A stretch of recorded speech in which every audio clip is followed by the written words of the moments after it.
Bon, maintenant, on peut se poser la question, et l'alimentation dans tout ça. Hein. Alimentation, donc, pour aller droit au but, des chercheurs ont mis en évidence la notion de élimination nette d'acide, et plus particulièrement, on va se focaliser sur ce qu'on appelle le PRAL, potentiel rénal acidosis loud, c'est-à-dire la charge rénale acide des reins. Et on regarde dans la formule, ici, vous avez des produits acides et des produits alcalins, magnésium, potassium, calcium. Donc cet indice PRAL permet de déterminer la charge acide des aliments, on est d'accord? Donc ça c'est intéressant. Et donc lorsqu'un aliment est scoré positivement, il est acide, et lorsqu'il est négatif, il est basique. Et au final, au prorata, on peut faire des repas et calculer le score de notre alimentation.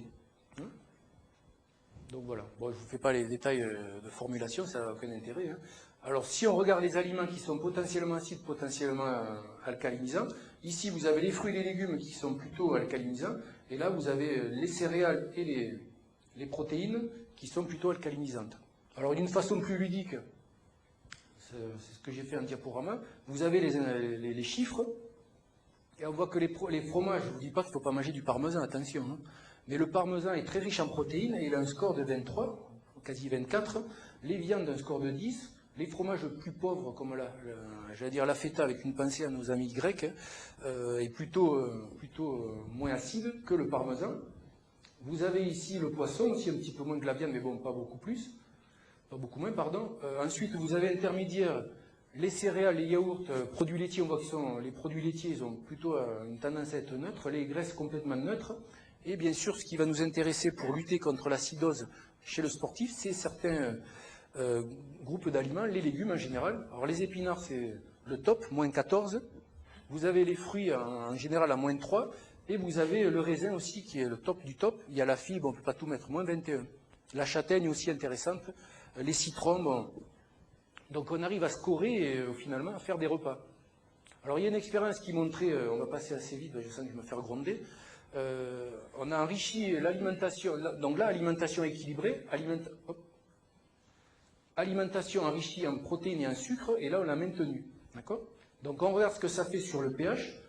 On voit ici le pH urinaire, l'alimentation normale, donc plus le pH monte, moins on est acide, hein, je vous rappelle. Donc là, on fait chuter le pH, et on le maintient bas. Donc là, on est acide au niveau urinaire. Au niveau de la sécrétion acide nette, on voit que le repas usuel, habituel, équilibré, il est là. Hop, on monte l'excrétion d'acide. La calciurie, parce que plus on acidifie l'organisme, plus on perd du calcium dans les urines. Mais on voit qu'elle est élevée dans les repas déséquilibrés. Et la citraturie, qui est un témoin de bonne, on va dire, d'alcalinisation des urines, est élevée quand on mange équilibré et abaissée. Donc c'est toujours, voilà, on arrive à le prouver. Hein. Alors, quand on regarde aussi une alimentation très riche en acides aminés soufrés, on voit que ici vous avez le NTX, c'est un marqueur de la résorption, c'est-à-dire la dégradation de la masse osseuse. Donc plus on mange acide, plus on dégrade l'os. Donc il y a un lien très étroit avec l'ostéoporose. Alors quand vous avez ce type de sportif, enfin, je ne sais pas si on peut appeler ça un sportif, hein, mais bon, les adeptes des protéines en tout genre, donc peuvent, bon là je ne sais pas si on a fait la densité minérale osseuse de ce jeune homme, enfin, j'imagine que c'est un garçon de dos, mais il doit avoir les os quand même assez poreux et altérés par l'acidité. Hein. Alors on peut faire des repas hein, pour essayer d'équilibrer. Donc la viande, légumes, un petit fromage sympa et des fruits. Poisson, céréales, bon, là c'est moyennement acide. Et puis après vous avez des repas, si vous prenez des fromages très riches, on peut les équilibrer, etc. Bon, en fonction des scores. Mais là on va aller droit au but. Le méga repas anti-acide qu'on peut proposer en récupération. Pommes de terre aussi. Ouais, la fameuse patate qui est souvent considérée comme, voilà, bon bref, c'est super intéressant, très riche en potassium, donc hein, on est d'accord. Les épinards, donc vous faites une purée patate épinards, un peu de soja, hein, fromage, bon c'est pas vraiment un fromage, vous me direz, mais voilà, du raisin et des figues. Donc c'est presque méditerranéen, vous voyez, donc là c'est très très alcalinisant et c'est super pour l'organisme. Donc après il faut éviter, voilà, viande, fromage, céréales en même temps, hein, ça fait voilà steak, pâte et on finit par du parmesan. Bon, à la limite, une fois ou deux, c'est pas mauvais, mais quand on mange que ça tous les jours, voilà. Pareil, viande et céréales, bon. Alors pourquoi ces aliments sont alcalins? Parce qu'ils sont riches en calcium, magnésium et potassium, qui sont des minéraux alcalins. et ça revient à la formule Dupral de tout à l'heure. Et ils sont faibles en chlore, en soufre et en phosphore, qui sont eux considérés comme acides. Un exemple aussi, pour quasiment conclure l'intervention, le citron. Le citron, c'est acide en bouche.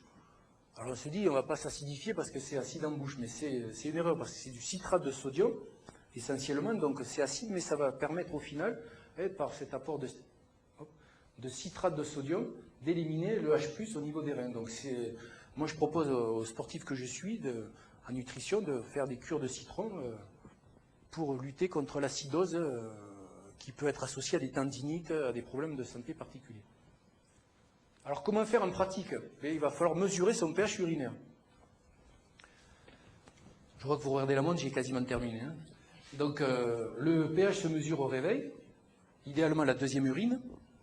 Avant le déjeuner, bon c'est vrai qu'à chaque repas, avant chaque repas, ça fait quand même pas mal de tests urinaires, donc avec la bandelette dans le pipi, c'est pas super fun.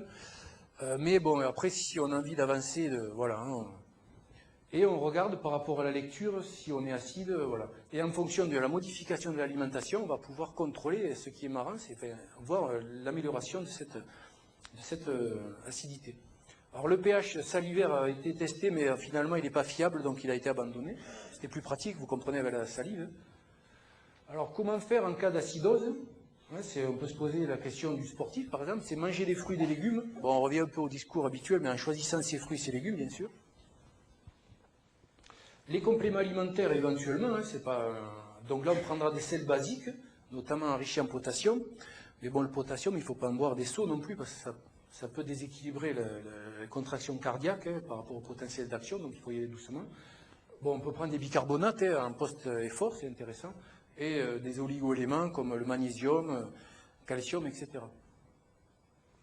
Et bien sûr, respirer en plein air. Bon, le sportif, en théorie, prend l'air, mais et aussi gérer son stress. Parce que le stress, ça peut majorer cette acidose. Bon, après, il y a des expériences, vous voyez, j'ai terminé. Hein.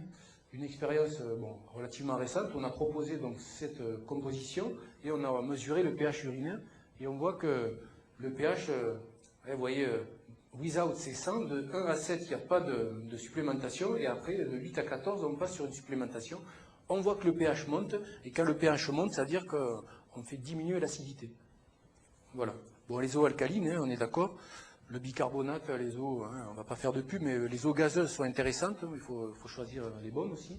Là, vous lisez sur les étiquettes, et vous regardez le taux de bicarbonate. Hein, voilà. Et quand on prend des bicarbonates, on diminue la sécrétion acide. On voit que plus on augmente les bicarbonates, plus l'acidité diminue hein, en termes de libération.